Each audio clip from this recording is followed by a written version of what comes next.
Hello दोस्तों, online study point में आपका स्वागत है। और जैसे कि हमने हिस्ट्री की सीरीज शुरू की थी टॉप 30 क्वेश्चंस की, जो आने वाले एग्जाम्स के लिए बहुत ज़्यादा इंपॉर्टेंट टॉपिक्स हैं, उन्हीं से हम जो है टॉप 30 क्वेश्चन डिस्कस करने वाले हैं और प्रीवियस ईयर में जहाँ से अगेन एंड अगेन क्वेश्चंस बने हैं। ठीक है, सो वीडियो बहुत इंपॉर्टेंट है, इसको ज़्यादा से ज़्यादा लाइक करें, शेयर करें और पूरा देखें। इसके अलावा आपने अगर अभी तक हमारा मोबाइल एप्लीकेशन डाउनलोड नहीं किया है तो आप जाकर के डाउनलोड कर सकते हैं। डेली की free PDFs, audios, quizzes, OSP notes और जल्दी अब आपके लिए जो है मॉक टेस्ट भी ला दिए जाएंगे। सो अगर आपने अभी तक नहीं किया है इसको डाउनलोड तो जाकर के आप इसको डाउनलोड कर सकते हैं। हम देखते हैं हमारा पहला क्वेश्चन। सहायक संधि को स्वीकार करने वाला पहला शासक कौन था? तो यहाँ पर बात आई है किसकी? सहायक संधि की। तो सहायक संधि को स्वीकार करने वाला हम बात करें जो पहला शासक था वो था हैदराबाद का निज़ाम। बी जो है करेक्ट ऑप्शन होगा। हम बात करें सहायक संधि की तो देखिए लॉर्ड वेलेस्ली जो थे उनके द्वारा सहायक संधि जो है पद्धति की शुरुआत की गई थी और सबसे पहले ठीक है 1798 में हैदराबाद के निज़ाम ने जो है इसको स्वीकार किया था। इसके बाद मैसूर, तंजौर, अवध, पेशवा, बरार, भोसले, सिंधिया, ठीक है, और जोधपुर, जयपुर, बूंदी तथा भरतपुर। तो ये सारे नाम याद रखने हैं आपको। वो क्यों याद रखने हैं? अगर आपसे क्वेश्चन बन जाता है कि निम्नलिखित में से कौन सा राज्य था जिसने हम बात करें सहायक संधि जो है पद्धति स्वीकार नहीं की थी, तो उसके लिए भी आपको सारे नाम याद होने चाहिए। बात आई है लॉर्ड वेलेस्ली की, तो इन्हीं के समय पर जो है चौथा एंग्लो मैसूर युद्ध जो हुआ था 1799 में, उसमें टीपू सुल्तान की मृत्यु आ गई थी और इन्होंने हम बात करें फोर्ट विलियम कॉलेज की स्थापना की थी। ठीक है, और इनको जो है बंगाल के शेर के नाम से भी जाना जाता था। ठीक है, लॉर्ड वेलेस्ली को। अगला देखें क्वेश्चन। उस समय जब नेपोलियन की शक्ति के सामने यूरोप साम्राज्य धराशायी हो रहे थे तो निम्न गवर्नर जनरल में से किस एक ने भारत में ब्रिटिश पताका जो है फहराई रखी? तो इसका भी करेक्ट ऑप्शन होने वाला है लॉर्ड वेलेस्ली। ठीक है, सब कुछ डिस्कस कर लिया है वैसे वेलेस्ली के बारे में। 1798 से लेकर के 1805 तक का जो है इनका कार्यकाल रहा है। सहायक संधि सबसे ज़्यादा इम्पॉर्टेंट है ये, ठीक है ना, जो कि सबसे पहले हैदराबाद के निज़ाम ने स्वीकार की थी। Okay, fourth Anglo Mysore war इनके टाइम पर हुआ था, तो इतना कुछ आप याद रखेंगे। आगे चलते हैं। निम्नलिखित में से कौन सा युग्म सुमेलित नहीं है? तो इसमें से कौन सा है जो सुमेलित नहीं है? तो हम बात करें हेक्टर मुनरो, बक्सर का युद्ध सभी को याद होगा। लॉर्ड हेस्टिंग्स जो एंग्लो नेपाल युद्ध है 1814 से 16, ये भी याद होगा। लॉर्ड वेलेस्ली अभी मैंने थोड़ी देर पहले ही बताया, चतुर्थ एंग्लो मैसूर वॉर। हम बात करें लॉर्ड कार्नवालिस, तो तृतीय एंग्लो मराठा युद्ध, ये जो है सुमेलित नहीं है क्योंकि जो तृतीय एंग्लो मराठा युद्ध चला वो 1817 से लेके 99 तक चला, 19 तक चला, 1817 से 1819। ठीक है, और हम बात करें 1817 से 19 तक, जो हम बात करें गवर्नर जनरल थे बंगाल के, वो कौन थे? लॉर्ड हेस्टिंग्स थे। तो ऑब्वियसली उन्हीं के टाइम पे हुआ होगा, तो इतना आप यहाँ से याद रखेंगे। ठीक है, कार्नवालिस जो है 1786 से लेके 1793 तक रहे हैं। ठीक है, आगे चलते हैं। निम्नलिखित में से भारतीय राष्ट्रीय कांग्रेस के किस अधिवेशन में महात्मा गांधी ने कहा था कि गांधी मर सकते हैं लेकिन गांधीवाद जो है सदैव बना रहेगा? तो सही आंसर है इसका कराची अधिवेशन 1931। ठीक है, 1931 का जो कराची अधिवेशन था उसमें महात्मा गांधी के द्वारा ये कहा गया था। हम बात करें कराची अधिवेशन की अध्यक्षता किसने की थी 1931 में?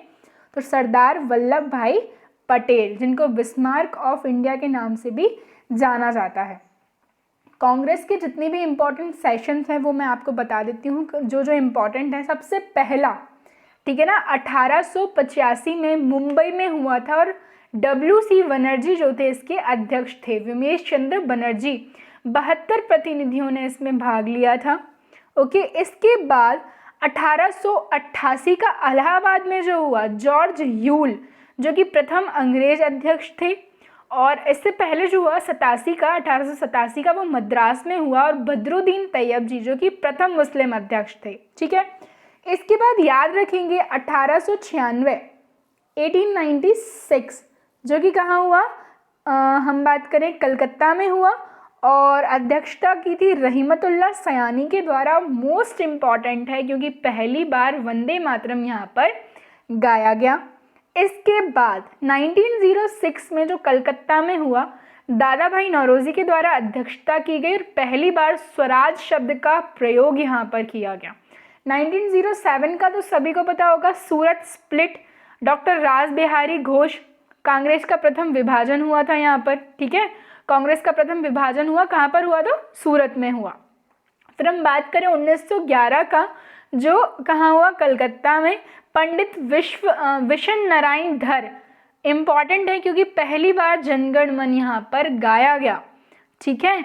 इसके बाद हम बात करें 1916 लखनऊ पैक्ट जब साइन होता है, लखनऊ में ये होता है, अंबिका चरण मजुमदार अध्यक्ष होते हैं और मुस्लिम लीग के साथ समझौता होता है। 1917 का इम्पॉर्टेंट है, कलकत्ता में श्रीमती एनी बेसेंट प्रथम महिला अध्यक्ष, ठीक है। इसके बाद बात करें हम 1925 श्रीमती सरोजनी नायडू कानपुर अधिवेशन में प्रथम भारतीय महिला अध्यक्ष। ओके, सो होने को तो बहुत सारे हैं, कुछ इंपॉर्टेंट मैंने आपको बताए हैं। निम्नलिखित में से किसने इरविन तथा गांधी को दो महात्मा कहा था, ठीक है। सो ये जो है किसके द्वारा कहा गया था, तो ये कहा गया था बाय दी सरोजनी नायडू। और सरोजनी नायडू इम्पॉर्टेंट क्यों है, हाँ क्यों इम्पॉर्टेंट है, क्योंकि पहली भारतीय महिला अध्यक्ष थी किसकी, इंडियन नेशनल कांग्रेस की। इरविन की बात हुई है तो हम बात करें 4 या 5 मार्च, दोनों डेट याद रखिएगा, 1931 1931, ठीक है। गांधी इरविन पैक्ट हुआ था। इसके बाद गांधी जी ने सविनय अवज्ञा आंदोलन स्थगित कर दिया था और इसको गांधी इरविन समझौते के नाम से भी हम बात करें इसको जाना जाता है। ओके, सो आगे बढ़ते हैं। निम्नलिखित में से कौन सा एक अशोक का जो अभिलेख है इस परंपरा की पुष्टि करता है कि जो गौतम बुद्ध थे ना, उनका जन्म लुम्बिनी में हुआ था। तो इसका सही आंसर है वो है रमन देई का जो स्तंभ लेख है, ठीक है। और हम अब जब बात हुई है अशोक की, तो अशोक की हम बात करें तो अशोक बिलोंग करते थे मौर्य डायनेस्टी को, ठीक है। और मौर्य वंश के जो संस्थापक थे वो थे चंद्रगुप्त मौर्य, ठीक है। 323 BC में उनके द्वारा मौर्य वंश की स्थापना की गई थी नंद वंश के लास्ट रूलर धनानंद को किल करके, और उनकी हेल्प की गई थी बाय द कौटिल्य चाणक्य। चाणक्य ने बुक लिखी है अर्थशास्त्र, काफ़ी पूछी जाती है। फिर हम बात करें चंद्रगुप्त मौर्य का, सेल्यूकस निकेटर जो है, सेल्यूकस निकेटर को ये हरा देते हैं, ठीक है ना, ग्रीक रूलर। फिर वो जो है अपना एक ग्रीक एम्बेसडर चंद्रगुप्त मौर्य के दरबार में भेजते हैं मेगास्थनीज, और मेगास्थनीज एक बुक लिखते हैं इंडिका, जो काफ़ी पूछी जाती है एग्जाम्स में, ठीक है। फिर हम बात करें बिंदुसार जो है चंद्रगुप्त मौर्य के सक्सेसर होते हैं, और बिंदुसार के सक्सेसर हैं अशोका, जो कि काफ़ी इंपॉर्टेंट रूलर रहे हैं मौर्य वंश के, ठीक है ना। इन्होंने बुद्ध धर्म का काफ़ी ज़्यादा प्रचार प्रसार किया है, कई सारे अभिलेख इनके मिलते हैं, इनसे क्वेश्चन पूछा जाता है। और हम यहाँ बात कर लेंगे बुद्ध की, ठीक है। तो बौद्ध धर्म के ये संस्थापक थे, इनको लाइट ऑफ एशिया भी कहा जाता है, ठीक है। हम बात करें, इन्होंने अपना प्रथम उपदेश सारनाथ में दिया था, जिसको धर्म चक्र प्रवर्तन बोला गया। सर्वाधिक उपदेश इन्होंने अपने कहाँ पर दिए हैं, तो ये दिए हैं श्रावस्ती में, ठीक है ना। ये भी काफ़ी पूछे जाते हैं, ठीक है। सो ये कुछ कॉमन क्वेश्चंस थे जो कि मैंने आपको बताए। अब हम बढ़ते हैं आगे, देखते हैं अपना अगला क्वेश्चन। निम्नलिखित में से कौन सा सुमेलित नहीं है, तो लॉर्ड कॉर्नवालिस स्थायी बंदोबस्त बिल्कुल सही है। लॉर्ड वेलेस्ली सहायक संधि प्रणाली, ये भी सही है, मैंने बताया है आपको। लॉर्ड हेस्टिंग्स द्वितीय एंग्लो मराठा युद्ध, ये जो है सही नहीं है, क्योंकि लॉर्ड हेस्टिंग्स किस समय थे, तृतीय के समय थे, ठीक है ना। द्वितीय कब हुआ, 1803 से लेकर 5 तक। तो 1803 से 5 में हम बात करें कि कौन रहा होगा गवर्नर जनरल, सो ये थे आपके लॉर्ड वेलेस्ली, ठीक है ना। और कॉर्नवालिस की हम बात कर लें, यहाँ पर जब नाम आए हैं तो हम सबको डिस्कस करेंगे। लॉर्ड कॉर्नवालिस काफ़ी इंपॉर्टेंट है। इनके समय में क्या होता है, सबसे पहली चीज़ स्थायी बंदोबस्त पद्धति लागू कर दी जाती है, जिसके तहत जो जमींदार हैं भू राजस्व का 90% भाग जो है कंपनी को देंगे और 10% अपने पास रखेंगे, ठीक है। हालांकि जो स्थायी बंदोबस्त की योजना है वो जॉन शोर ने बनाई थी, ठीक है। फिर हम बात करें कॉर्नवालिस को भारत में नागरिक सेवा का जनक भी माना जाता है। ठीक है, मोस्ट इम्पॉर्टेंट है आपके लॉर्ड विलियम बेंटिक, ये क्योंकि भारत के प्रथम गवर्नर जनरल थे। ठीक है, भारत के प्रथम गवर्नर जनरल थे लॉर्ड विलियम बेंटिक। काफ़ी कुछ समाज सुधारक काम इन्होंने किए हैं। ठीक है ना, सती प्रथा को इन्होंने समाप्त करवाया था, जो ठगी प्रथा थी कुछ उस तरीके से। फिर हम बात करें अंग्रेजी शिक्षा को माध्यम बनाया था। तो कई सारी चीज़ें जो हैं इनके टाइम पर की गई थी। तो इस ऑप्शन का जो करेक्ट ऑप्शन होगा वो होगा सी। ठीक है ना, मतलब कि जो लॉर्ड हेस्टिंग्स हैं उनके समय पर तृतीय एंग्लो मराठा युद्ध हुआ था, जबकि द्वितीय जो हुआ था वो लॉर्ड वेलेस्ली के समय पर हुआ था। ठीक है, शब्द इंपीरियल प्रेफरेंस का प्रयोग किया जाता था। तो भारत में जो ब्रिटिश आयातों पर दी जा रही रियायतें थी, विशेष रियायतें थी, उनको इंपीरियल प्रेफरेंस जो है कहा जाता था। ठीक है, चलते हैं हम इस्तिमरारी बंदोबस्त। ठीक है, या फिर इसको क्या याद रखेंगे, स्थायी बंदोबस्त। तो ये जो है किसके द्वारा शुरू किया गया था, लॉर्ड कॉर्नवालिस के द्वारा। मैंने अभी आपको अच्छे से बताया। देखिए लॉर्ड कॉर्नवालिस 1786 से जो है 93 तक रहे। ठीक है, फिर 1805 में भी ये रहे हैं। इसके बाद हम बात करें इनकी कुछ इंपॉर्टेंट चीज़ें जो आपको याद रखनी है। स्थायी बंदोबस्त सबसे इम्पॉर्टेंट कि जो भी भूरा रिस्क आएगा उसका 90% कंपनी को दिया जाएगा, 10% जमींदार अपने पास रखेंगे। ठीक है, जॉन शोर की योजना किसने बना, जॉन शोर ने योजना बनाई थी स्थायी बंदोबस्त की, और इसे बंगाल, बिहार, उड़ीसा, बनारस और मद्रास के कुछ उत्तरी जिलों में जो है लागू किया गया था। ठीक है, और कॉर्नवालिस को और क्या नागरिक सेवा का जनक भी कहा जाता है। ठीक है, वॉरेन हेस्टिंग्स से क्या याद रखना है, तो Warren Hastings was the first governor general of Bengal. ठीक है, first governor general of Bengal. Wellesley हमने बहुत अच्छे से डिस्कस किया है। बढ़ते हैं आगे। अंग्रेजों के शासनकाल में भारत के आर्थिक दोहन के सिद्धांत ड्रेन ऑफ वेल्थ को किसने प्रतिपादित किया था, तो आंसर है दादा भाई नौरोजी। ठीक है ना, ग्रेट ग्रैंडमैन ऑफ इंडिया भी इनको बोला जाता है। और ये क्वेश्चन बहुत कॉमन है, बहुत पूछा जाता है एग्जाम के अंदर। ड्रेन ऑफ वेल्थ का जो सिद्धांत है किसने दिया है, दादा भाई नौरोजी ने दिया है। आगे बढ़े। आगे जो हमारा नेक्स्ट क्वेश्चन है, 1857 के स्वतंत्रता संग्राम से संबंधित पहली घटना कौन सी थी।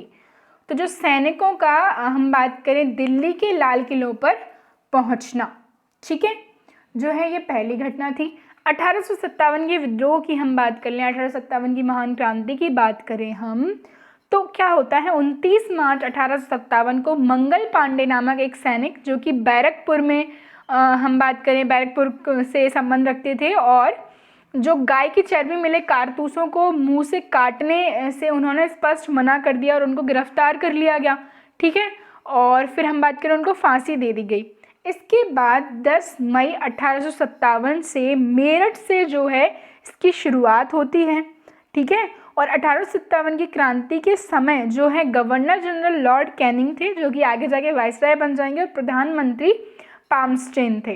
ठीक है, इतना आपको याद रखना है। 1857 से क्वेश्चन कुछ ये पूछे जाते हैं कि किसने इसको पहला स्वतंत्रता संग्राम कहा था, तो आंसर है बीडी सावरकर। राष्ट्रीय विद्रोह कहा था डिज़राइली ने। सिपाही विद्रोह कहा था सर जॉन लॉरेंस एंड सीले ने। ठीक है, ये कुछ चीज़ें आप याद रखेंगे। और नेक्स्ट देखते हैं हम, स्वतंत्रता पूर्व अवधि में ब्रिटिश सरकार द्वारा भारत में आधुनिक शिक्षा का प्रसार का मुख्य उद्देश्य क्या था, तो आंसर है इसका छोटे प्रशासनिक पदों पर नियुक्ति हेतु प्रशिक्षित भारतीयों की आवश्यकता। ठीक है, पुराणों का अध्ययन करने वाला प्रथम मुसलमान कौन था, तो आंसर है इसका अलबरूनी। मोस्ट इंपॉर्टेंट, तो यहाँ आपके लिए क्वेश्चन है अलबरूनी के जो एक बुक है जो कि एग्जाम्स में पूछी जाती है, आप कमेंट करके बताएंगे। निम्नलिखित में से कौन सा कथन दादा भाई नौरोजी के विषय में सत्य नहीं है, तो देखिए उन्होंने poverty and un British rule in India नामक पुस्तक लिखी थी, सही है, जिसमें उन्होंने ड्रेन ऑफ वेल्थ का जो है सिद्धांत दिया था। उन्होंने गुजराती के प्रोफेसर के रूप में यूनिवर्सिटी कॉलेज लंदन में कार्य किया था, बिल्कुल सही है। उन्होंने मुंबई में महिला शिक्षा की नींव रखी थी, ये भी सही है। जबकि वे ब्रिटिश पार्लियामेंट के सदस्य के रूप में अनुदारवादी पार्टी के टिकट में चुने गए थे, ऐसा जो है ये कुछ सही नहीं है। 1907 में जो है सूरत में भारतीय राष्ट्रीय कांग्रेस के विभाजन का मुख्य कारण क्या था, तो मुख्य कारण की हम बात करें, पता होगा सूरत में जो सूरत स्प्लिट हुआ, इंडियन नेशनल कांग्रेस का विभाजन हुआ, ठीक है, रासबिहारी घोष जो थे उस समय अध्यक्ष थे। सो नरम दल और गरम दल दो में जो है ये बट गई थी। तो रीज़न था अंग्रेजी सरकार के साथ जो नरमपंथी थे ना, उनकी वार्ता करने की क्षमता के बारे में चरमपंथियों में जो है विश्वास का अभाव था, या चरमपंथी या फिर गरमपंथी आप इनको याद रख सकते हैं। ओके, जो बी जो है करेक्ट ऑप्शन होगा। कांग्रेस के 1916 के लखनऊ अधिवेशन में कौन सा मुख्य दूरगामी परिणाम वाला निर्णय लिया गया था? तो ये मैंने आपको बता दिया है, लखनऊ पैक्ट 1916 में जो लखनऊ पैक्ट साइन होता है between INC and the Muslim league, तो जो मुस्लिम लीग की पृथक निर्वाचन क्षेत्र की मांग थी वो स्वीकार कर ली गई थी। 1960 के कैबिनेट मिशन में हम बात करें, 3 कैबिनेट मंत्रियों को जो है इसमें शामिल किया गया था, तो इनमें से कौन था जो इसका सदस्य नहीं था? तो देखिए, sir Pethick Lawrence, A V Alexander and Stafford Cripps, तीनों ही इसमें शामिल थे, जबकि लॉर्ड एम्ब्री जो है इसमें शामिल नहीं थे।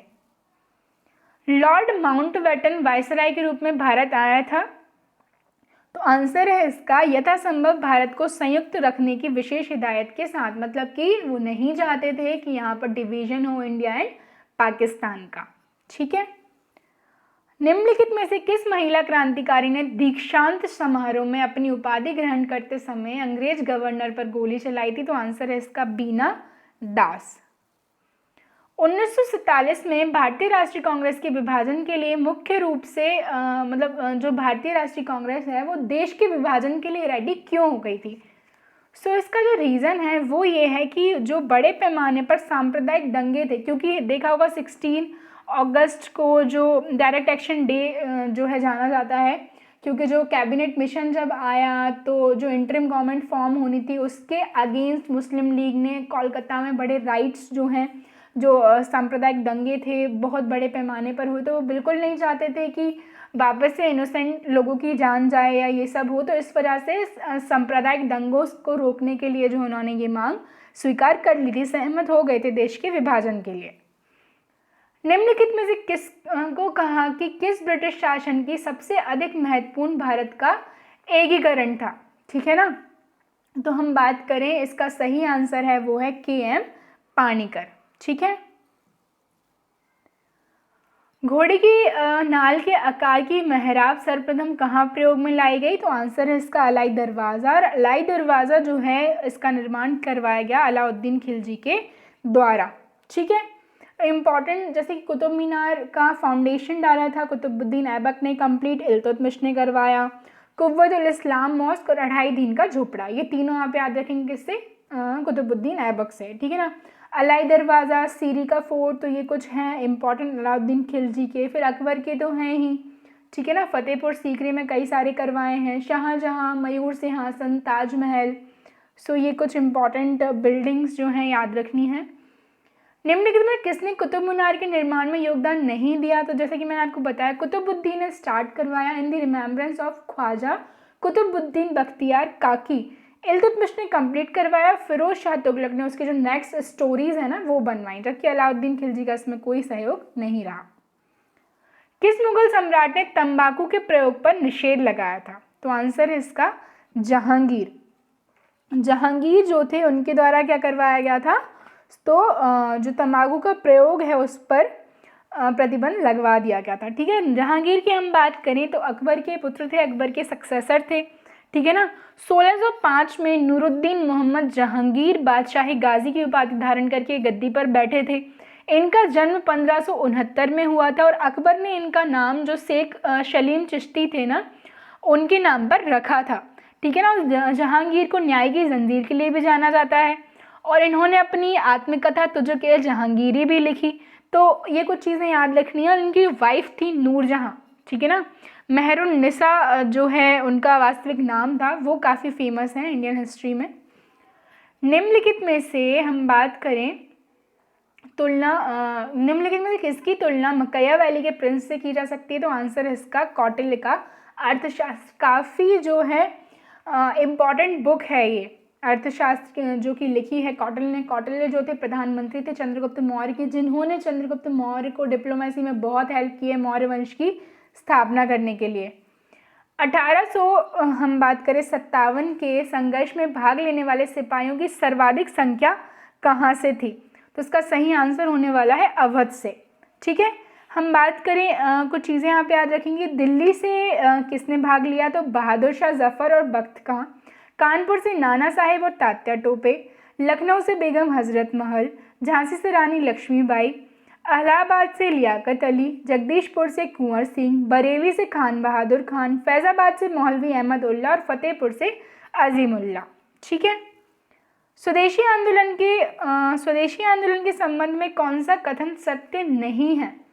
तो हम बात करें कुछ विशिष्ट मुसलमान आंदोलन में शामिल हुए, स्त्रियों ने आंदोलन में सक्रिय भागीदारी दी और आंदोलन ने बंगाल के किसानों को ना तो अधिक प्रभावित किया और ना ही वे इसमें शामिल हुए। ठीक है, और हम बात करेंगे बंगाल तक सीमित रहा, तो ये जो है ऑप्शन करेक्ट नहीं है। ठीक है, कौन सा मकबरा द्वितीय ताजमहल कहलाता है? तो आंसर है इसका रबिया उद दुरानी या फिर बीबी का मकबरा, जो कि वाइफ थी औरंगजेब की। कहाँ पे है? औरंगाबाद, महाराष्ट्र। निम्नलिखित में से कौन सा युग्म सुमेलित नहीं है? सो क्या होगा इसका करेक्ट आंसर? देखिए, अकबर का मकबरा जो है कहाँ पर है? सिकंदरा में है, सभी को पता होगा ये तो, है ना। इसके बाद हम बात करें जहांगीर का मकबरा शाहदरा में है। इसके बाद हम बात करें शेख सलीम चिश्ती का मकबरा फतेहपुर सीकरी में, जबकि हम बात करें निज़ामुद्दीन औलिया का मकबरा अजमेर में नहीं है। कौन सा मकबरा, सॉरी ये तो हो गया है क्वेश्चन। द्वितीय विश्व युद्ध के संबंध में राष्ट्रीय कांग्रेस की क्या नीति थी? तो आंसर क्या होने वाला है इसका? पूर्ण स्वतंत्रता का आश्वासन मिलने पर ही वो ब्रिटेन का सहयोग करेंगे। ये जो थी द्वितीय जो विश्व युद्ध था, सेकेंड वर्ल्ड वॉर था, उसमें आईएनसी की नीति थी। सो गाइज, ये जो थी हमारी आज की वीडियो थी। आई होप वीडियो आपको पसंद आए। इसको ज़्यादा से ज़्यादा लाइक करें, शेयर करें, चैनल को सब्सक्राइब करें। Thank you.